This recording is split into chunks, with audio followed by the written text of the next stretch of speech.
Hello, this is Winston Cunningham. It is July 27th, 2026. And what I want to talk about today is that rest is release.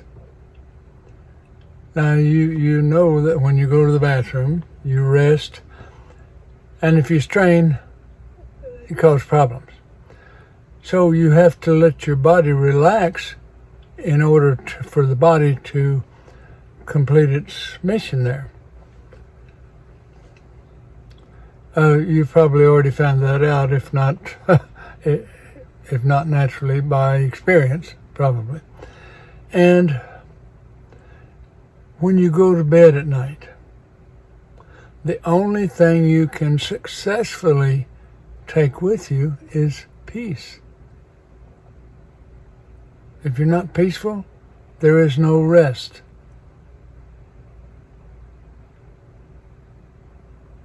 You heard no rest for the wicked? Well, wicked is having ill thoughts without correction. Before you go to bed, release everything. And the way you release it is, if there's something on your mind, decide now what you're going to do about it. Even if it's take a little more time to study, whatever. But don't leave it just turning in your head. Do something about it before you go to sleep.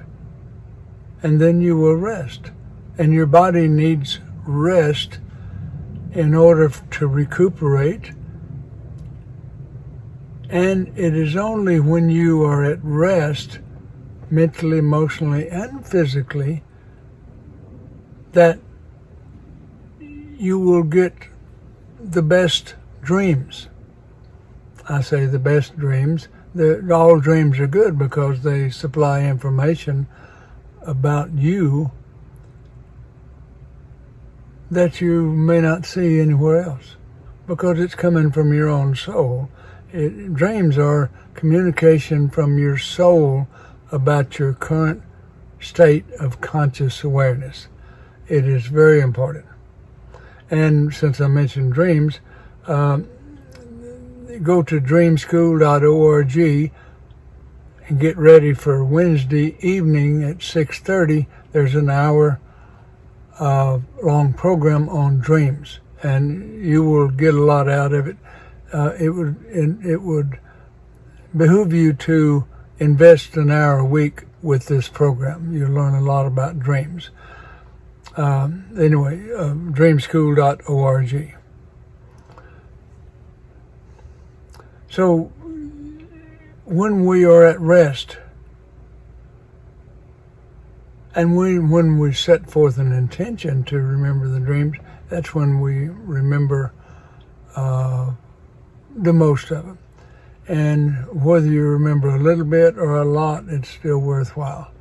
And you'll see that if you go visit this dream program every Wednesday evening and begin to learn how to interpret your own dreams. I learned how at School of Metaphysics, and I've had so far 40 years experience. But whenever I watch this program, I'm learning something new. It's just the way it is. So when we are at rest, it means that we are releasing. Now, release is a big word. It's a strong word. You release when you go to the bathroom. You release when you go to sleep. If you take problems to bed with you, you will tenfold your problems while you sleep. So do not go to sleep with anything on your mind that you have not made a decision about. Make some sort of decision about what to do about any problem. Do not take it to bed with you. That's the biggest mistake a lot of people make. And if your body does not rest, it's subject to the wear and tear. And listen to my talk on anxiety. That's big wear and tear on you. You'll find it at the same place you found this. Listen to my talk on emotions and then the one on anxiety to get the whole picture about how anxiety occurs and why. And it's easily fixed. And I'll tell you how. Not here, but there. Rest is release. Now, the word release, as I learned at the School of Metaphysics, the process of creation involves releasing. Because when I have gathered together a picture of what I want, and I say, so be it, which is the meaning of amen, that's when it is transferred to the subconscious mind, which recreates that picture and causes it to become physical or come to my awareness in the conscious mind, which is physical. We are creators because our Father is one. So we inherited all of what it takes to create. And if you're not familiar with that, then get busy studying it. The School of Metaphysics, SOM.org, has online classes now. That's a new thing. So everybody anywhere can have access to this information. And I can tell you it changed my life. I needed it. I had to have it. So that's what's at the School of Metaphysics, and there's people benefiting. Anybody goes is going to benefit. No doubt in my mind. Rest. When we are at rest, that means we are releasing our attachment to the physical existence. And only by releasing this attachment can we actually rejuvenate and get ready for another go-around and go through something similar the next day. Only, hopefully, is you can do better today than you did yesterday, and that's the whole 9 yards right there. If you can do better than you did yesterday and learn something about yourself, this is why you're here. Not to satisfy somebody or a group of bodies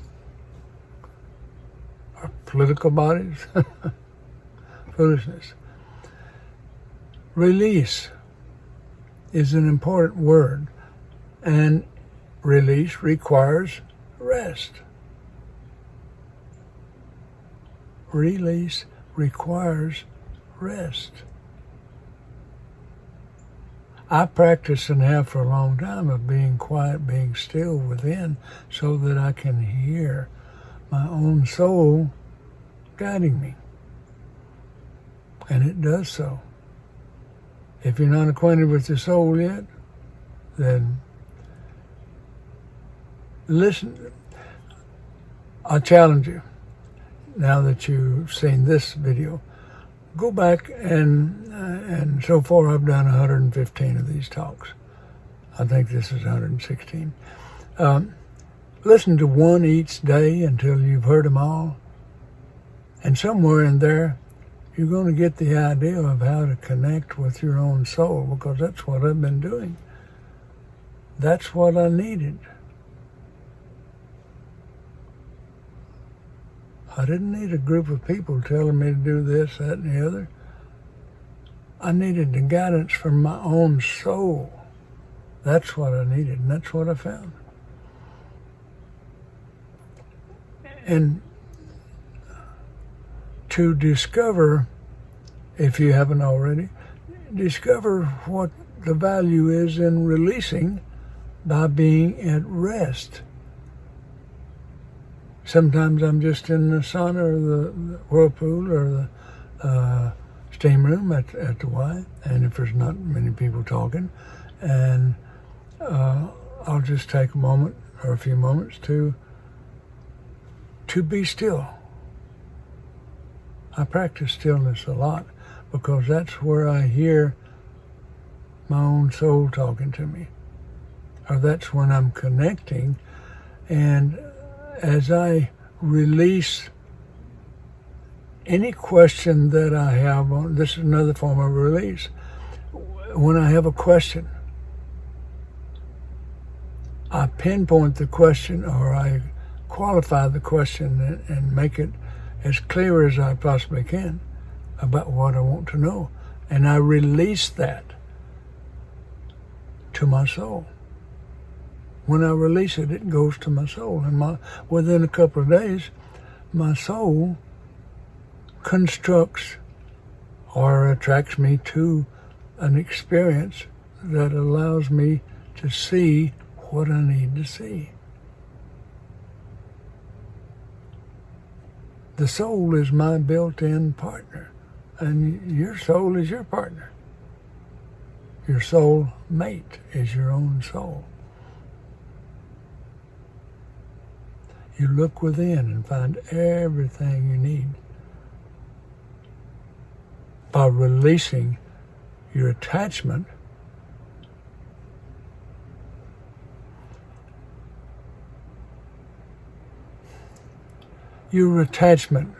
I grew up in religion, so they encourage you to be attached to what you're supposed to do and not supposed to do and everything.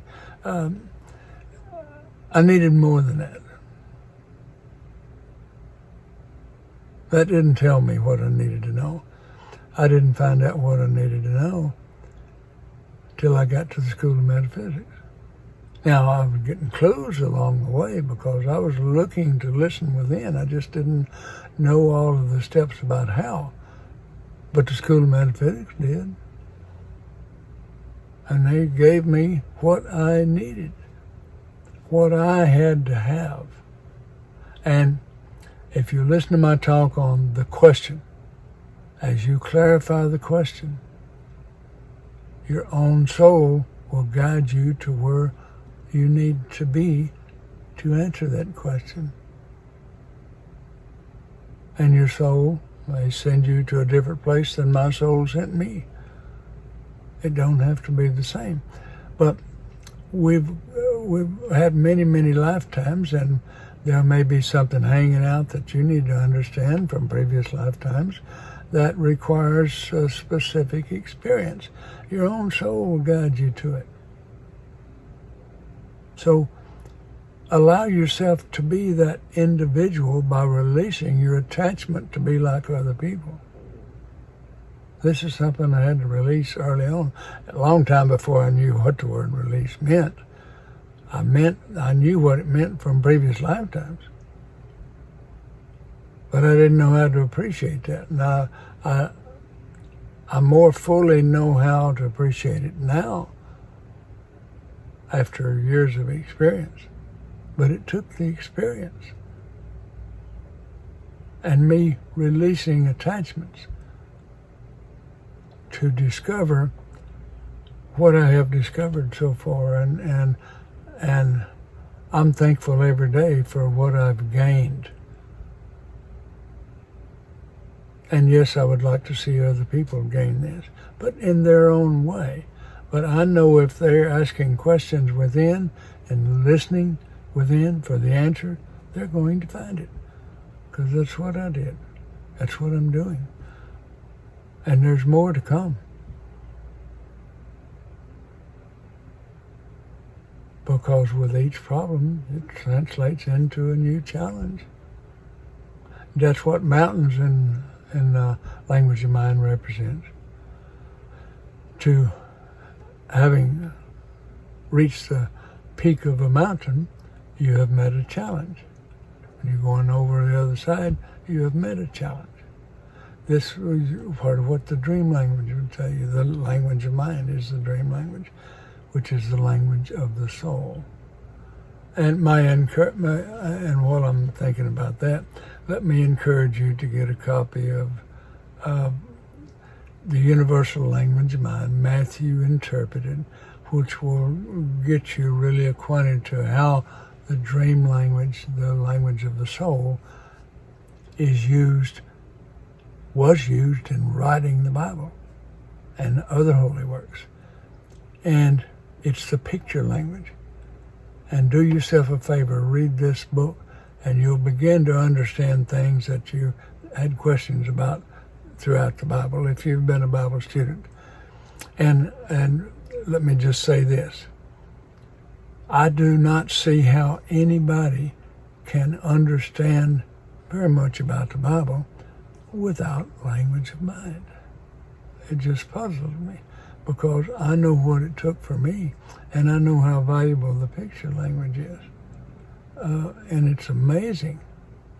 It's amazing how these words have always been before us, and yet the meaning escaped us until we rest and release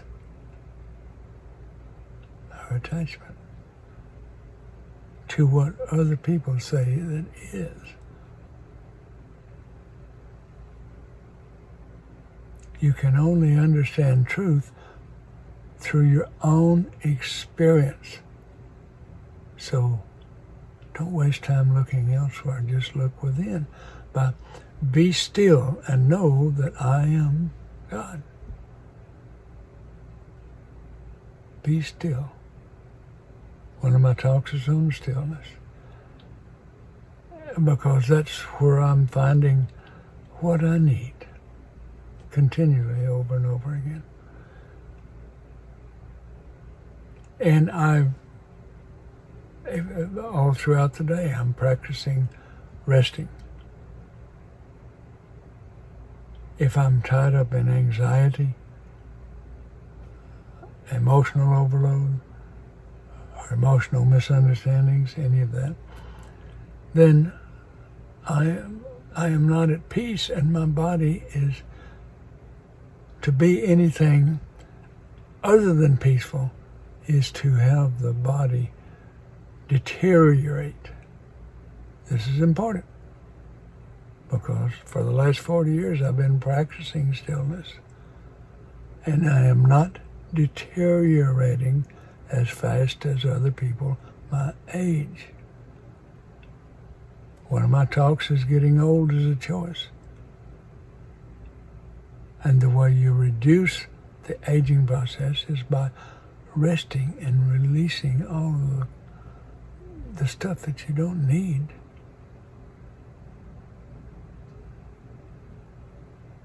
What you need will come to you when you're being still and listening within. This is what you need. This is what anybody needs. But if you're caught up in the hoopla, the drama, and all that stuff, then you're attached to the physical existence. And that's going to cost you. It's going to cost you.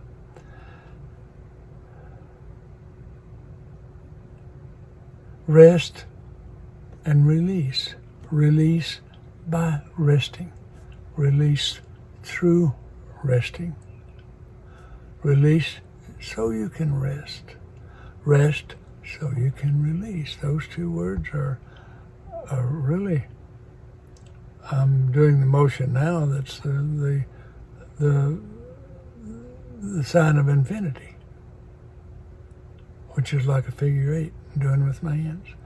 And I just kind of spontaneously did that because that's the motion that counts.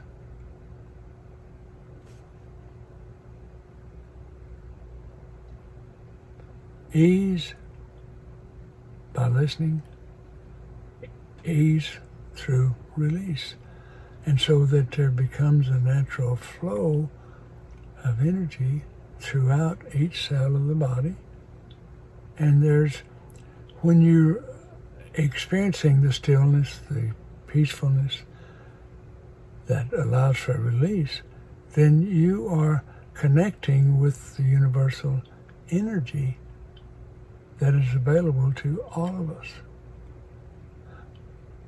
When you are using undivided attention, you are in touch with infinity. They're the same thing. To get in touch with everything, get in touch with nothing. Go within. Be still. Let nothing interfere with your release of what is not needed, what is not wanted. Infinity is what you experience. This is when you have a proper perspective on death. You're experiencing infinity. There are many ways to experience infinity. What I'm talking about, rest and release, is the key way. Rest and release, and get in touch with infinity so that each moment is infinity.